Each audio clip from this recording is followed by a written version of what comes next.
बिस्मिल्लाहिर्रहमानिर्रहीम।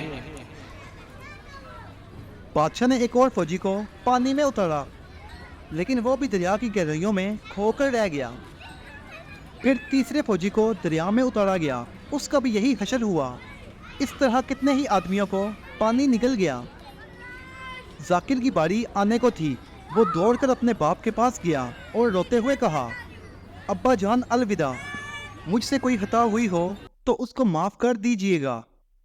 क्या बात है बेटे, बूढ़े ने परेशान होकर कहा। जाकिर ने सारा हाल उन्हें सुना दिया।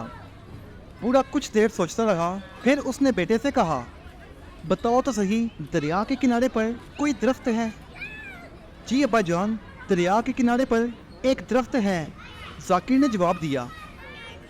तब तो हीरे दरिया के अंदर नहीं हैं, बूढ़े ने कहा। वो तो दरख्त के ऊपर हैं, पानी में तो उनका अक्स पड़ रहा है। बेटे, तुम उस जगह को अच्छी तरह देख लो।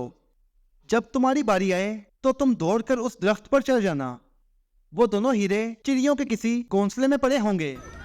उनको उठाकर अपनी कमर के पट्टे में रख लेना और फिर पानी में कूद पड़ना। जाकिर अपने बाप से मिलकर किनारे पर आ गया। बादशाह ने उसे पानी में कूदने की हिदायत दी। जाकिर दौड़ता हुआ दरख्त के पास आया और उस पर चढ़ने लग गया। ये देखकर बादशाह ने गुस्से से पूछा, अरे बेवकूफ़, तुम दरख्त पर क्यों चढ़ रहे हो? जाकिर ने जवाब दिया, बादशाह आलम, मैं दरख्त से पानी में कूदना चाहता हूँ, तब मैं हीरों को ज़रूर निकाल लाऊंगा।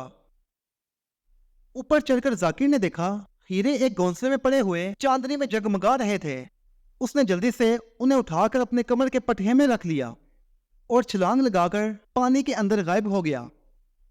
इससे पहले जिस वक्त जाकिर अपने बाप के पास गया हुआ था, तब बादशाह ने ऐलान किया था कि जो कोई भी पानी से खाली हाथ निकल आएगा उसकी खाल उतार ली जाएगी। लेकिन जाकिर पानी से किनारे तक निकल आया।